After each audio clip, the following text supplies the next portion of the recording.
Greetings and welcome back to the Car Doctor Studios in Anchorage, Alaska. I'm Tim, and I want to welcome you back to part 2 of the No Start saga. We're dealing with the Chevy K2500. It's a 2000, and this has the 5.7 old school Vortec in it with CSI injection. And just to bring you up to speed, in our last episode of Chevy No Start, we found that the distributor rotor had come completely loose and was falling apart, laying in the bottom of the distributor. So it didn't start. We went through the diagnostic process and we had a successful repair. Got the new rotor and cap on there and sent this baby down the road. Well, anyway, he made it about 50 miles and didn't work out so well.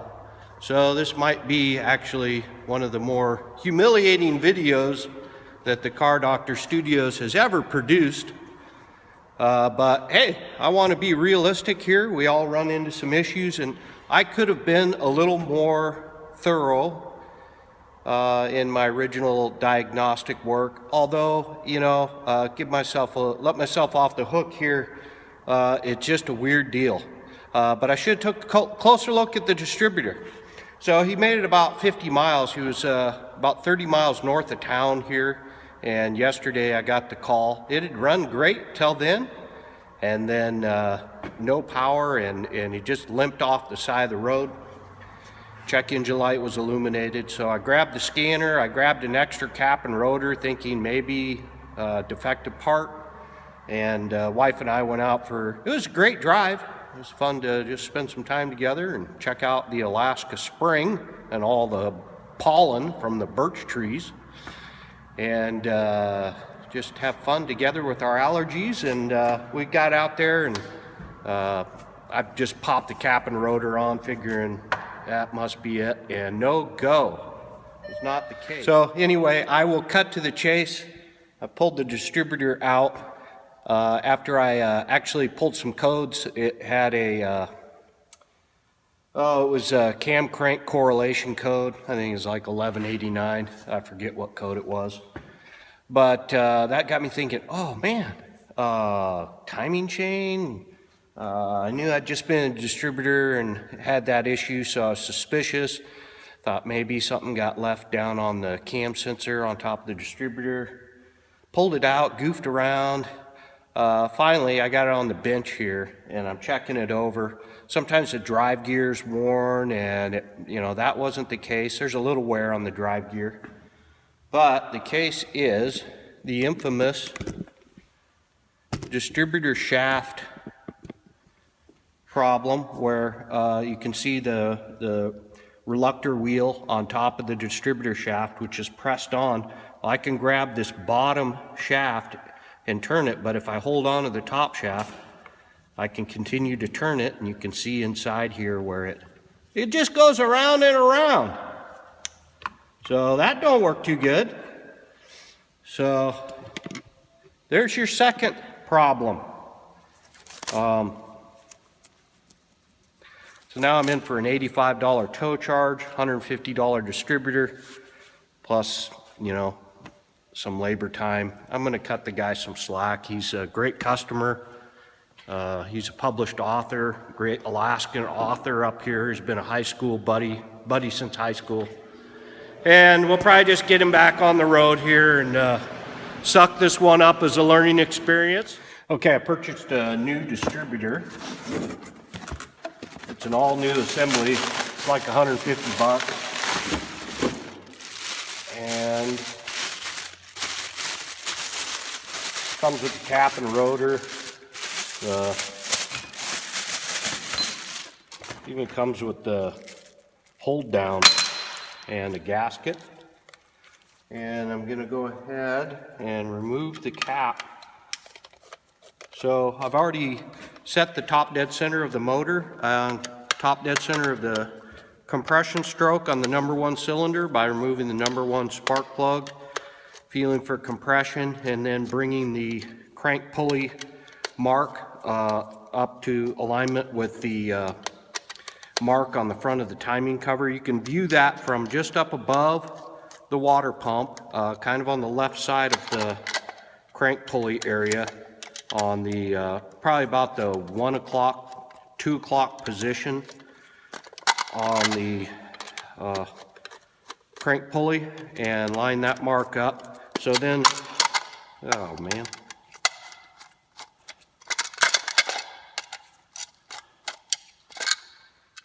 So with the distributor installed and fully bolted down, you should have your rotor should be right about at that position. That's the number 1 cylinder. So this is going to go back to the plug-in. This is basically facing the back of the firewall here. And line that puppy up. And then in this case, we're going to have to, after we get it going, do the fine adjustment with the cam crank retard within ±2, or it'll set that code again. But this is the way you're going to have to adjust the timing. You need a scan tool and adjust the cam crank correlation to within ±2 degrees. I like to try to get it right at 0. But in order to do that, you got to connect the scan tool, start it up, hit the throttle, bring it over like 1500 RPM and let off, and then monitor the cam crank correlation and adjust this puppy in. So I'm going to go ahead and slap it in.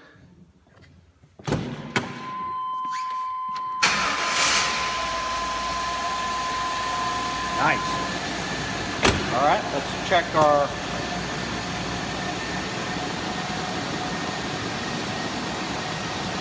timing.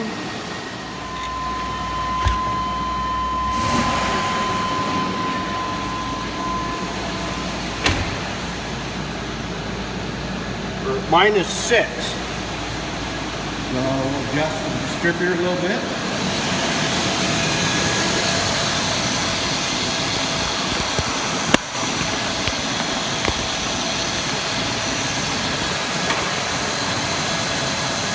Got it kind of loose.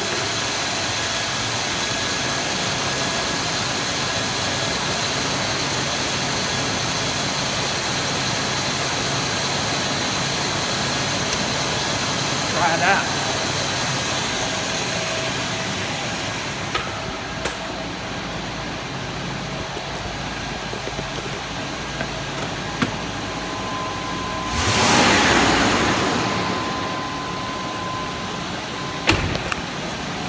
Oh,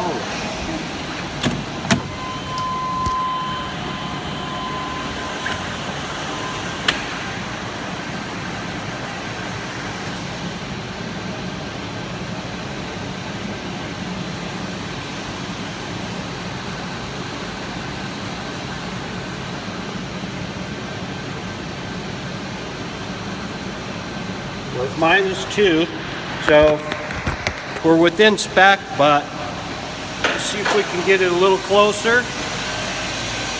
I'll go ahead and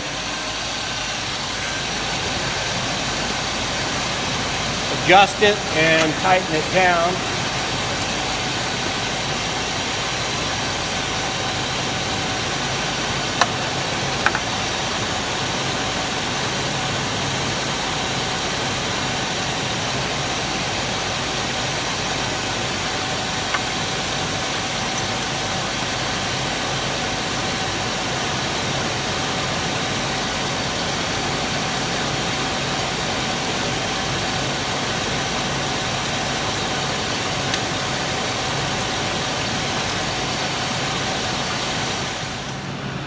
There we go.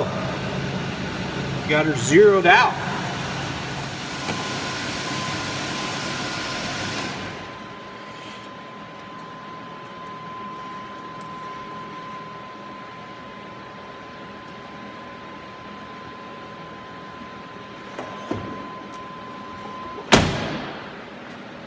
All right, well, we got this one wrapped up. I'm gonna clear the codes again because we'll have that retarded code come back since we had the distributor out a bit. So make sure all the codes are cleared and button this thing up and get it back down the road again. And hopefully we won't see it again for a while. Let's keep our fingers crossed on this one. All right. Well, hey, thanks for watching. Hope this one helps. Good luck with your repairs. All right. Have a good one. Justin, what time? 1 second. I'm going to give the phone to my supervisor, okay?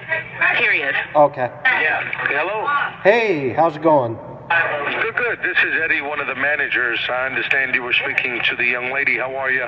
Hey, doing real good. Having a little bit of some health issues. Oh, wow. But just trying to struggle through that, and I'd appreciate if you just kind of bear with me. It's sometimes it gets a little bit obnoxious. At least that's what my wife says.